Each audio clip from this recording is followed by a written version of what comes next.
Today we're moving on to the living room to kind of accessorize it a little bit for fall. And again, we don't want it to overwhelm the room, but we want it to look enhanced for the season. So what we're going to do is change out some of the accessories to begin with. We started with a kind of a summer picture up here over the fireplace, and we're going to change it to a fall painting that I had. And this is pretty because it has the wheat stacks and kind of a fall cottage at harvest time.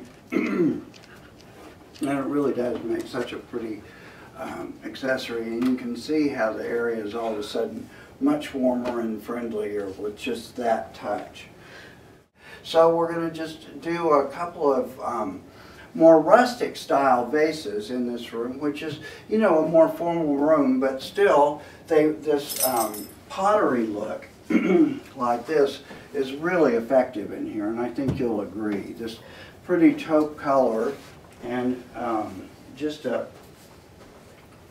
rustic style jug really is pretty, and it goes with any kind of a decor. Now we want something in these that'll give it some height, and you can see there are spaces in the wall that, you know, where it's just the painted wall, that we do have an area available to really make a nice statement. An autumn branch that just has a few leaves left at the end of the season, so that's what we'll use. About them is that you can shape them to fit wherever they need to be.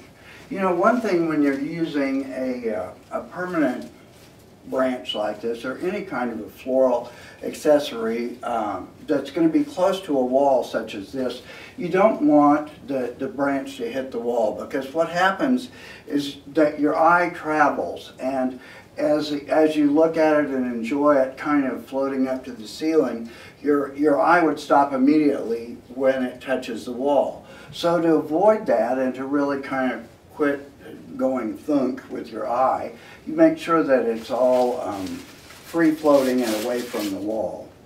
Do the same thing on this side. See, what I've done is just fold this one over, and then I'm going to do it again just so that I can have a shorter stem without really cutting the stem itself, and I'll be able to enjoy it in other ways later. So we'll put the heavier arrangement on this side. Now, to add a little bit of interest to them, we had these beautiful sheaves of wheat. And I don't want to you know, completely undo these sheaves, because they, you know, once you take them apart, they're a little bit harder to work with. The stuff tends to kind of want to go every which way. So what I'm going to do is leave them bound at the bottom and untie them at the top here, like so, and kind of get us a little bit of a, let me just work that right into there. But see how it really gives you such a pretty mixture of textures when you add that natural element of wheat to it. We'll do one on the other side as well.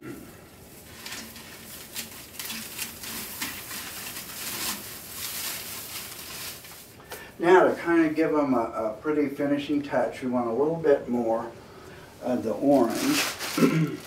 So I've got these pretty pre-made sprays, and what we're going to do with these, and you can see what I was talking about, how they come out of the package, they're just smashed together and really don't have any character. So you need to just spend a minute with them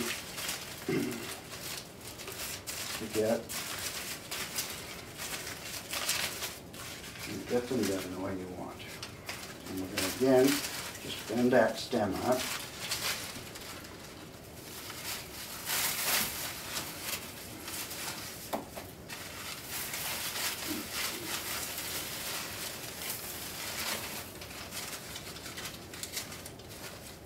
Once you place it in the container like this, again, you have to work with it to make sure that it looks like it belongs here. And that takes a little bit of doing, just a little. Pull the elements apart so that they're all visible.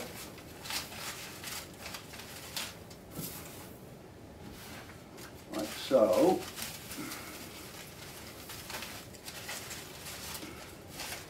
And give each element its own space.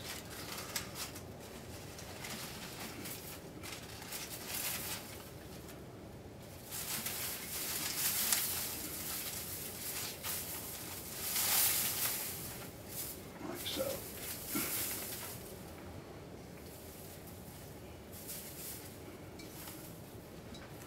Now we're just to give a solid focal point at the center of the arrangement. Remember, when you're doing any kind of an arrangement, your eye is going to come together at the point where everything radiates. And that, in this instance, would be right in here, because everything flows out from this area. And you can see that right here is where your eye is drawn. So what we want to add to that area to make it a little bit more important is just a few of these little permanent pumpkins, like so. They're larger, and they give us a different texture, so they are going to attract your eye.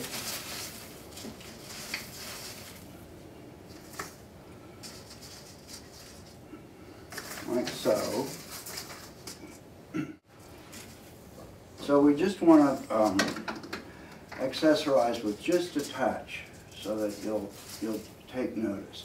Now this, we talked about using odd numbers of things. We've got 3 here, and in the other vase, I think I'm just going to use 2, and so it's still an odd number. 3 and 2 is 5, and it's a lot more pleasing if they aren't exactly matched. So we'll make sure that that's what happens over here. Got one more stem of the. Again, we'll want to arrange this.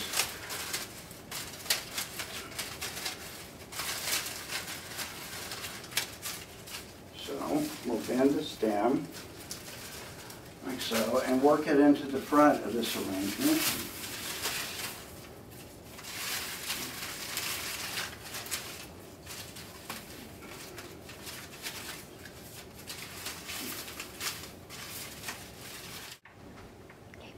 Yeah, and working with, these are styrofoam fruit. They're really lightweight and easy to work with. But the nice thing about that is that if you need to anchor something in an arrangement like this, you can always just get a stick from the yard, like so, and poke it on it. And work this into the arrangement, like that. And we'll do one more.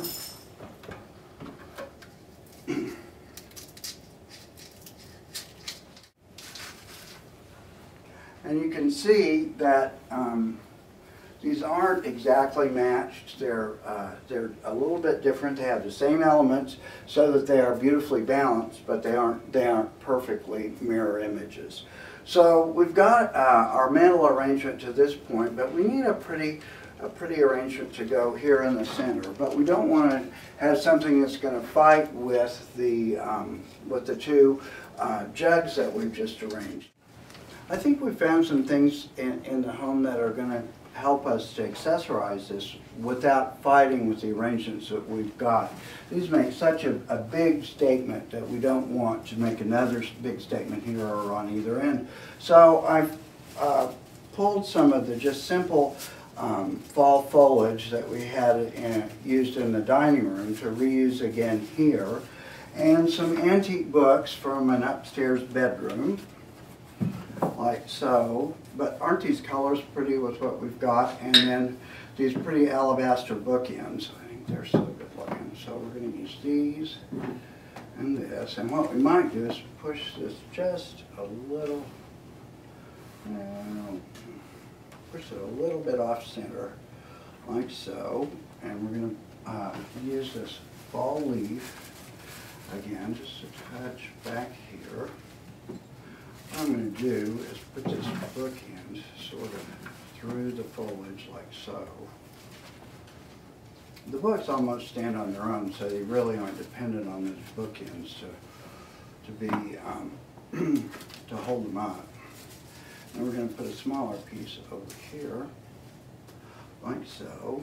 And then I have my collection of these little wonderful Staffordshire dogs, and we'll just use a couple of those there. And then we'll put one over here. But just those little figurines gives you that little bit of interest. And then we're going to add just over here, just some wonderful old pictures. We've got some pretty old frames.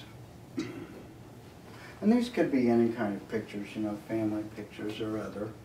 And we're going to use, to go with the Staffordshire dogs, we've got some pictures of the late Bester, who is no longer with us, but he is in pictures, so here he is. And he's got some pretty frames there too. So you can see that we've got, you know, a pretty fall look going without just overwhelming the room. Now, if we want to add other pieces to the room, we want to do it very judiciously and sparsely. So I'll show you what I mean here in just a second. But, you know, this is, this arrangement makes such a statement that you don't want to get too many focal areas like this going. I think we'll do a little something at the opposite end of the living room, and maybe a little something on the coffee table and on the piano, and that's all we're going to do. You know, at Christmas time you can go as wild as you want, but I think just for a seasonal decorating job like this, we want to just give it a touch without overwhelming the room. So take these ideas and use them to fit your own home, and you'll enjoy your home that much more.